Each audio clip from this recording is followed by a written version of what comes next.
Welcome मित्रों।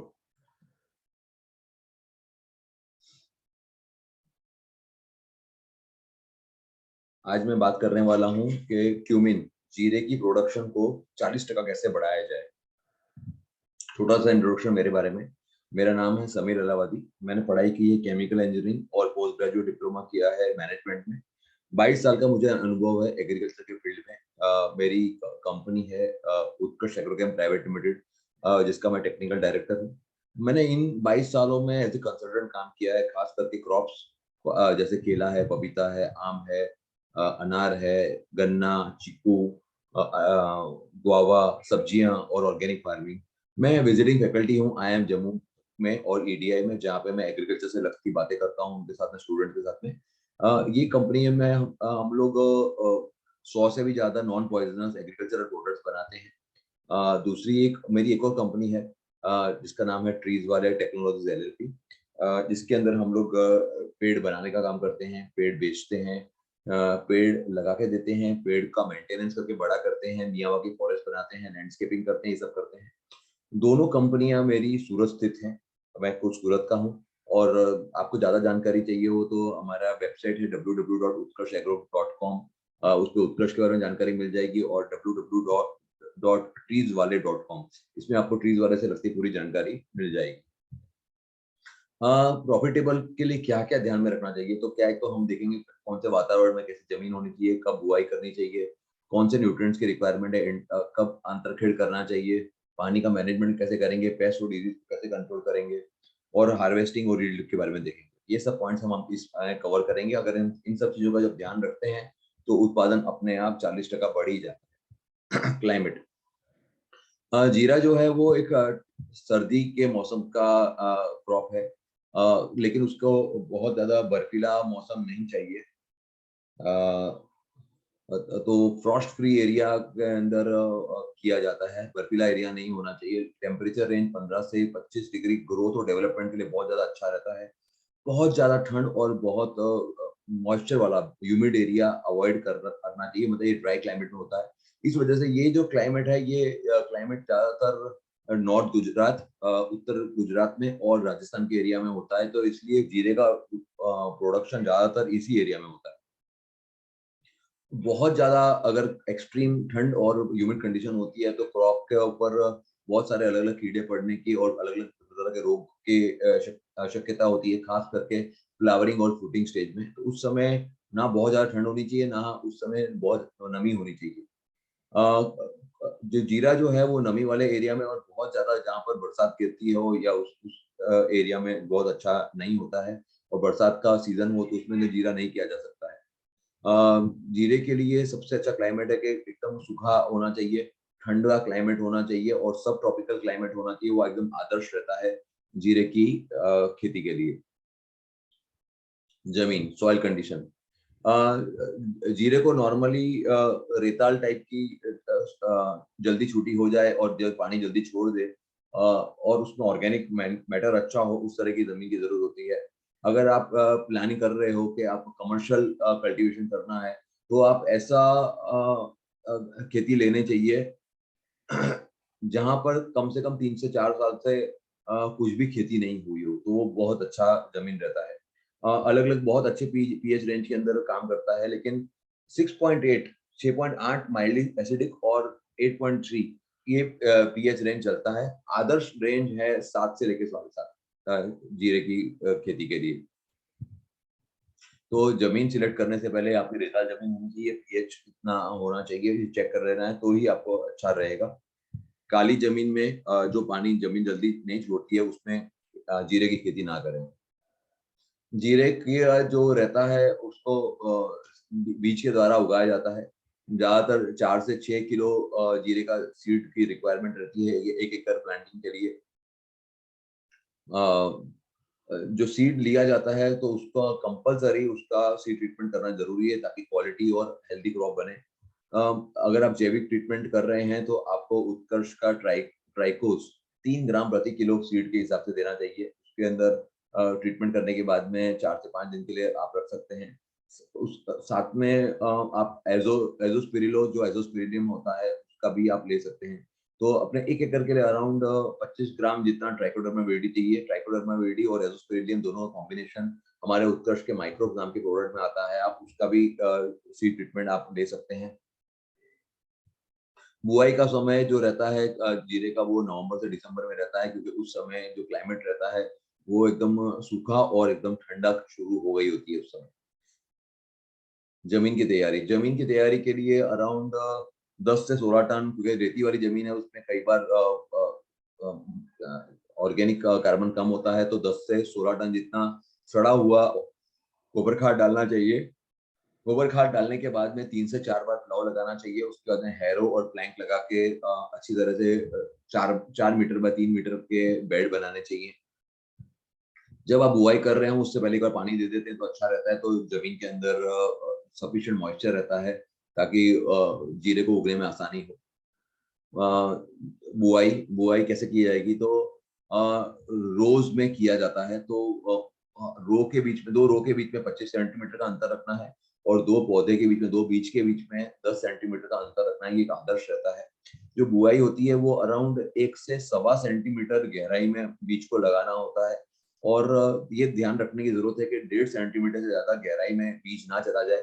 अगर चला जाएगा तो जर्मिनेशन अच्छा नहीं आएगा और बहुत सारे गैप रह जाएंगे। मैन्योरिंग और फर्टिलाइजर, जैसे मैंने आगे बताया कि जमीन अच्छी ऑर्गेनिक मैटर वाली होनी चाहिए और अच्छी फर्टिलिटी वाली होनी चाहिए।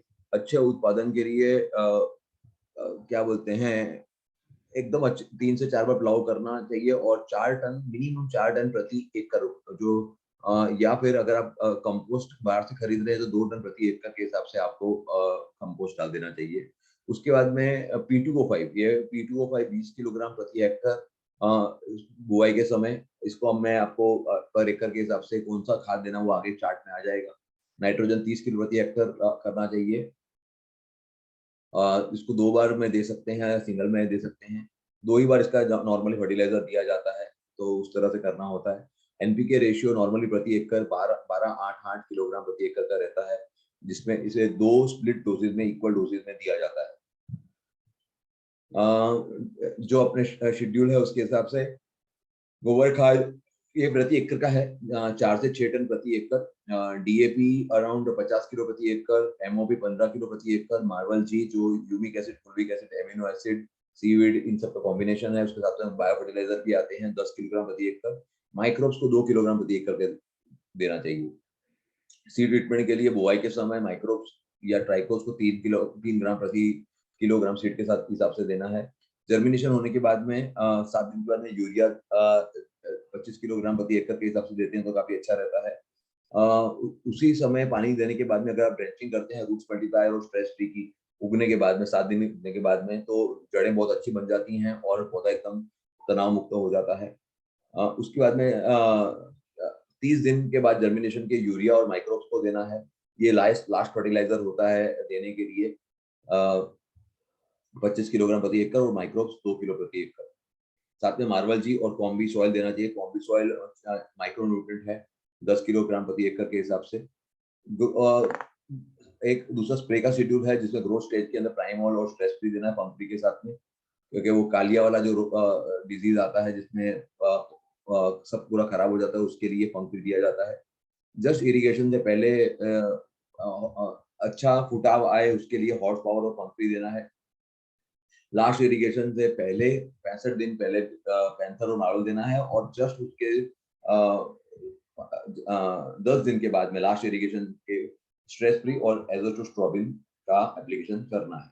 ये अलग अलग जो रोग जीवात आते हैं, जैसे कि एफिड्स के लिए बायोक्लीन स्ट्रिप, थ्रिप्स के लिए बायोक्लीन स्ट्रिप, कटवर्म के लिए बायोक्लीन स्ट्रिप, सिगरेट बीटर के लिए नीमो सीपी, टोबैको कैटरपिलर के लिए, सब के मैं आपको डिस्क्रिप्शन और फोटोग्राफ भी दिखाऊंगा, और ये सब दवाई के भी फोटोग्राफ आ जाएंगे उसके अंदर। बिल्डिंग के लिए प्रति एकड़ जमीन में देना है फंगरी, स्प्रे के लिए powdery mildew, alternaria blight, damping off, इस सब के लिए फंगरी का देना है। टैंपिंग ऑफ के लिए जमीन में देना है, और पाउडरी मिल्ड्यू और अल्टरनेट ब्राइट के लिए स्प्रे करना है।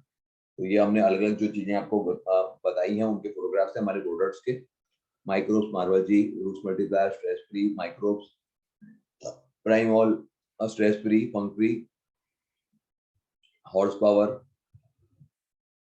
Panther, Marvel, stress free, Bioclean Sweep, Nimo CP root knot nematode के लिए, और उसके लिए निमेटोनिल, पंगप्री। अब इरिगेशन देखेंगे क्या किस तरह से पानी देना है। तो एक हल्का सा पानी देने की जरूरत रहती है बुआई के बाद में, और उसके बाद उसका अगला इरिगेशन, सेकंड इरिगेशन 7 से 10 दिन के बाद होता है, पहले इरिगेशन के बाद में। उसके बाद के जो आपके जो पानी देना होता है वो डिपेंड करता है कि आपकी जमीन कैसी है और क्लाइमेट कैसा है। अगर बहुत ज्यादा ठंडी है तो थोड़ा लंबा सकते हैं, कम है ठंडी तो जल्दी दे सकते हैं। लास्ट का जो एकदम अपना लास्ट का जो 65 दिन पे जो देते हैं, हैवी इरिगेशन देना होता है, उस समय बीज फॉर्मेशन का काम कर रहा होता है। और नॉर्मली इरिगेशन स्प्रिंकलर मेथड से बहुत अच्छा है और फायदा भी होता है। जब दाना भर रहा हो उस समय अपने को इरिगेशन नहीं देना चाहिए, क्योंकि उस समय ब्लाइट का, पाउडर मिल्ड्यू और एफिड के चांसेस बढ़ जाते हैं। इसलिए सीड फॉर्मेशन के समय ही लास्ट इरिगेशन दे देना चाहिए और अच्छे से पानी दे देना चाहिए, भर के दे देना चाहिए। क्रॉप रोटेशन, क्योंकि इसमें विल्ट का प्रॉब्लम बहुत ज्यादा आता है, तो बार बार जीरे का क्रॉप उसी फील्ड में हमें रिकमेंड नहीं करते हैं। विल्ट को बचाने के लिए क्रॉप से एडवाइजेबल है कि 3 साल के अंतर पे रोटेशन होते रहना चाहिए। जो जिन जिन क्रॉप्स को ज्यादा जरूरत है, जैसे जिनको पानी की ज्यादा जरूरत है, जैसे गेहूं हो गया, कैस्टर हो गया, मस्टर्ड, इसबगुल, लूसरिन, अगर ये ज्यादा पानी वाले को अगर हम जीरे के फील्ड के नजदीक अगर रखते हैं तो ब्लाइट का चांसेस बहुत ज्यादा बढ़ जाता है। तो इसलिए जीरे को इन तरह के क्रॉप से दूर रखना चाहिए। बिल्कुल आसपास में राई राई का, मस्टर्ड का नहीं होना चाहिए, क्योंकि वो इनवाइट करता है ऑल्टरनेरिया ब्लाइट को, पैथोजन को, क्योंकि दोनों के पैथोजन सिमिलर हैं। इसलिए आसपास में कोई भी मस्टर्ड का, मतलब राई का प्लॉट नहीं होना चाहिए। इंटरकल्चरल ऑपरेशन, वीडिंग है वो मेजर प्रॉब्लम रहता है। उसे 2 बार वीडिंग की खास जरूरत रहती है, एक 1 महीने पे और एक 2 महीने में उगने के बाद में। थिनिंग एक्टिविटी करना चाहिए शुरुआत में होइंग के बाद, ताकि बहुत नजदीक नजदीक अगर उग गया है तो फिर प्रोडक्शन अच्छा नहीं होगा। और वीडिंग को भी करने के बाद उसको डिस्ट्रॉय कर देना चाहिए। वीड्स को केमिकल एप्लीकेशन के द्वारा भी कंट्रोल किया जा सकता है। जैसे प्री इमर्जेंट, मतलब उगने से पहले वाला जो है वो है टेरब्यूटाराइन या ऑक्स का डियाजन, 400 से 600 ग्राम प्रति एकड़, या फिर आप दूसरा फ्लूक्लोरिन, या प्री इमर्जेंट में पेंडिमिथिलिन को भी ले सकते हैं। 400 ग्राम प्रति एकड़ के हिसाब से काफी इफेक्टिव रहता है। अब हम देखेंगे अलग अलग तरह के ये कीड़े। जैसे आपको आगे मैंने बताया कि कौन कौन से कंट्रोल करने के रहते हैं, तो एफिड रहते हैं। एफिड 2 तरह से डैमेज करता है, एक सीधा डैमेज करता है और एक इनडायरेक्ट डैमेज करता है। सीधा डैमेज वो पूरा का पूरा जो प्लांट रहता है उसको पंक्चर कर डालता है और उसका रस चूस डालता है। नॉर्मली वो जो पौधा छोटा होता है या जो नरम भाग रहता है, जैसे नए पत्ते हैं या शूट्स हैं, उनको पहले नुकसान करता है। डैमेज को खास देखा गया है कि पत्ते खुलते नहीं है जहाँ डैमेज हो जाता है, और पत्ते छोटे रह जाते हैं। बहुत ज्यादा अगर डैमेज रहता है तो वो पूरा का पूरा पौधा सूखना शुरू हो जाता है और मर जाता है बाद में। इनडायरेक्ट डैमेज वो इस तरह से करता है कि क्योंकि एफिड्स के पंख होते हैं और वो एक पौधे से दूसरे पौधे तक वायरस का डिजीज बहुत आसानी से फैला सकता है। तो एफिड एक चिकना पदार्थ, मीठा पदार्थ छोड़ता है, जिसकी वजह से काले रंग का लेयर बन जाता है, पूरा का पूरा सरफेस खराब हो जाता है, जिसकी वजह से फोटोसिंथेसिस, प्रकाश संश्लेषण की क्रिया नहीं होती है और ग्रोथ अटक जाता है। इसके नियंत्रण के लिए आप केमिकल के अंदर पैराथियोन है, मेलाथियोन है, या फॉस्फोमिडियम का इस्तेमाल कर सकते हैं, और या फिर जैसे हमने आगे बताया है कि आप बायोक्लीनशिप को 2 से 3 ml प्रति लीटर पानी के हिसाब से भी इस्तेमाल कर सकते हैं। सिप्स, सिप्स का भी डायरेक्ट और इनडायरेक्ट दोनों डैमेज रहते हैं। कि डायरेक्ट डैमेज में वो पत्तों के पीछे रहता है और रस चूस डालता है। ये नॉर्मली छोटे और सॉफ्ट उनको ज्यादा नुकसान करता है। इसकी वजह से पत्ते का कर्लिंग अंदर की तरफ हो जाता है, नीचे की तरफ, और वो ब्लैक सिल्वर कलर का पौधा हो जाता है, पत्ते हो जाते हैं। इनडायरेक्ट डैमेज ये होता है कि वो वायरस की डिजीज को स्प्रेड करता है, थ्रिप्स। इसके नियंत्रण के लिए आप गार्लिक की मतलब लहसुन की आप धुआं कर सकते हैं, या आप प्रेडेटर छोड़ सकते हैं जैसे लेसविंग है या माइट्स है उनको, या मैकेनिकल तरीके से जैसे वीड्स हैं तो वीड्स का नियंत्रण करें या अंतरखेड़ करें, उससे भी कंट्रोल होता है। या फिर नीम ऑयल, नीम एक्सट्रैक्ट आधारित या नीम ऑयल का 2% का ले सकते हैं जो हमारा निमोसिटी आता है, या डायमिथियोट का भी ले सकते हैं, मीडाक्लोरोपिड का भी स्प्रे ले सकते हैं इसका नियंत्रण करने के लिए। जैविक तरह से आपका बहुत आसानी के साथ में बायोक्लीन स्विच से कंट्रोल हो जाता है। कटवर्म, दोनों कटवर्म जो रहते हैं वो कैटरपिलर उसका जो एडल्ट रहता है दोनों रात के समय ज्यादा एक्टिव रहते हैं। दिन के समय वो जो भी क्या बोलते क्रैक्स होते हैं जमीन के अंदर उसके अंदर छिपके बैठे रहते हैं, तो वो जुआन पौधों को ज्यादा नुकसान करता है, बहुत खराब तरह से स्टेम को नुकसान कर डालता है। अगर हम जब खींचते हैं तो पूरी के पूरी अंदर पाइप जैसा बन जाता है और पूरा का पूरा पौधा खोखला हो जाता है। और खास करके 25 से 35 दिन का जो प्लांट होता है उस समय ज्यादा नुकसान होता है। तो एक 25 से 35 दिन में हमें देखने की जरूरत है कि कटवर्म की वजह से कोई नुकसान तो नहीं है। इसके नियंत्रण के लिए पक्षियों द्वारा या अलग अलग डिजीज के द्वारा वो नियंत्रण आराम से हो जाता है। जब कल्चरल मेथड के अंदर ये कर सकते हैं कि बहुत बहुत बड़ा एरिया है तो आर्मी वर्म का पॉपुलेशन बहुत ज्यादा होने की वजह से उसको उसी तरह से नियंत्रण करना बहुत मुश्किल हो जाता है। इसलिए उसका तुरंत दवा स्प्रे कर देना चाहिए। केमिकल दवा का भी स्प्रे कर सकते हैं या बायोक्लीन स्विप का 2 से 3 ml के हिसाब से अगर हम स्प्रे करते हैं तो उसका नियंत्रण आराम से हो जाता है। सिगरेट बीटल के अंदर ये बीटल जो रहती हैं वो छोटी सी डार्क कलर की रहती हैं और वो उड़ती हैं और पत्तों के ऊपर छेद करके और पैचेस बनाकर वो नुकसान करती हैं। टोबैको कैटरपिलर के अंदर इस तरह से वो जाली टाइप बना देता है जिसके अंदर उसकी नसें रह जाती हैं और बीच का भाग वो पूरा का पूरा खा जाता है। तो इससे मालूम पड़ता है कि टोबैको कैटरपिलर का है। इसको नियंत्रण करने के लिए आप फ्लूबेंड डियामाइड का 2.5 ml के हिसाब से या क्लोरो ट्रीनिलीप्रोल का 3 ml के हिसाब से 10 लीटर पानी में आप स्प्रे कर सकते हैं, या फिर बायोक्लिप का 2 से 3 ml प्रति लीटर पानी के हिसाब से स्प्रे कर सकते हैं इसका नियंत्रण करने के लिए। मैंने आपको अलग अलग हमारे उत्पाद बताए हैं। ये बायोक्लीन स्वीप है जो मैंने हर एक में लिखा था, उसके अंदर मेटारिज्म एनिसोप्ली बिवेरिया बैसियाना और वर्टिसिज्म लिकेनी रहता है। इसके अलावा 10,000 ppm वाला आप निमोस गोल्ड ले सकते हैं जो 1 से 2 ml प्रति लीटर पानी के हिसाब से कर सकते हैं, या निमोसिपी जो निमोसिपी मतलब कोल्ड प्रेस नीम ऑयल है 4 ml प्रति लीटर पानी के हिसाब से आप उसका स्प्रे कर सकते हैं। रूट नॉट नेमेटोड के अंदर हमें जड़ें चेक करनी होती है जिसके अंदर पौधा बढ़ नहीं रहा होता है और उसकी जड़ों के अंदर ऐसे गोल गोल गांठें हो जाती हैं जिसकी वजह से वो पानी और न्यूट्रिएंट्स को नहीं खींच पाता है। समय के साथ में अगर इसका नियंत्रण नहीं करते हैं तो पौधा सूखने लग जाता है और बाद में मर जाता है। इसके नियंत्रण के लिए पहले तो जो सॉइल रहती है उसको अच्छी तरह से उसको प्लाउ करने की जरूरत है, 2 फीट तक डीप करने की जरूरत है और खास करके ये गर्मियों में करने की जरूरत है और 1 वीक तक सन सॉइल सोलराइजेशन करने की जरूरत है अगर आपके सॉइल के अंदर सही में नेमाटोड्स का प्रमाण बहुत ज्यादा है। अगर फिर भी नेमाटोड्स अगर आ गया है तो आप उत्कृष्ट का निमेटोनिल या निमेटोस का ड्रेंचिंग के द्वारा आप यूज कर सकते हैं।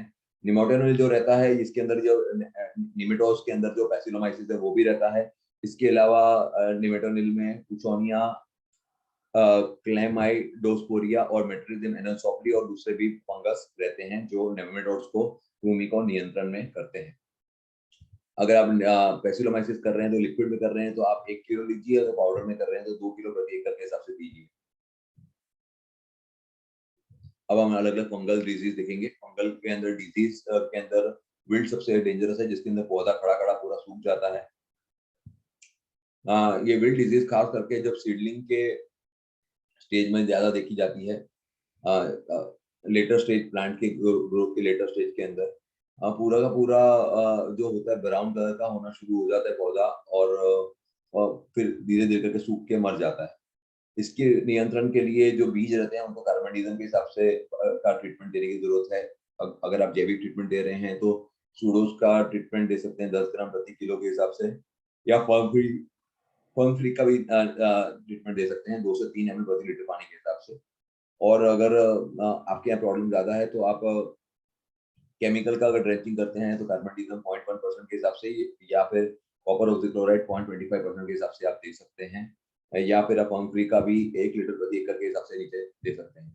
पाउडरी मिल्ड्यू का अटैक नॉर्मली फ्लावरिंग स्टेज पे होता है, जब क्लाउडी वेदर होता है, खास करके फरवरी मार्च के अंदर।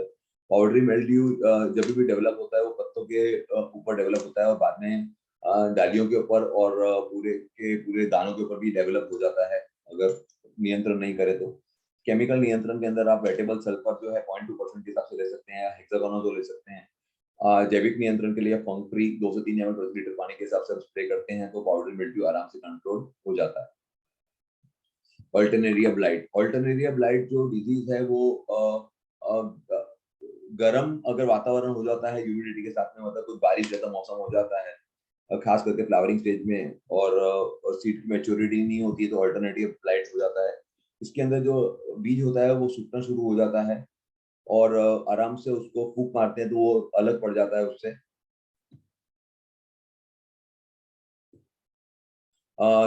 खास करके अर्ली ब्लाइट, ऑल्टरनेटिव ब्लाइट जो पहले से जल्दी क्रॉप को लगाया गया है, जिसके अंदर हाई इंटेंसिटी उसमें देखी गई है, और ऑल्टरनेटिव ब्लाइट की वजह से जो बीज होता है वो मार्केटेबल नहीं रहता है। डैम्पिंग ऑफ नॉर्मली 2 स्टेज में होता है, एक होता है उगने से पहले और दूसरा होता है उगने के बाद में। उगने से पहले वाले स्टेज में जो बीज होता है वो पूरा का पूरा सड़ जाता है और पौधा बाहर निकलने से पहले ही मर जाता है। और उगने के बाद में बाहर निकलने के बाद में जो नीचे का भाग रहता है, कॉलर का भाग रहता है, वहाँ पे सड़ा शुरू हो जाता है और वहाँ का पूरा दबने की बाद में पूरा का पूरा सीडलिंग मर जाता है।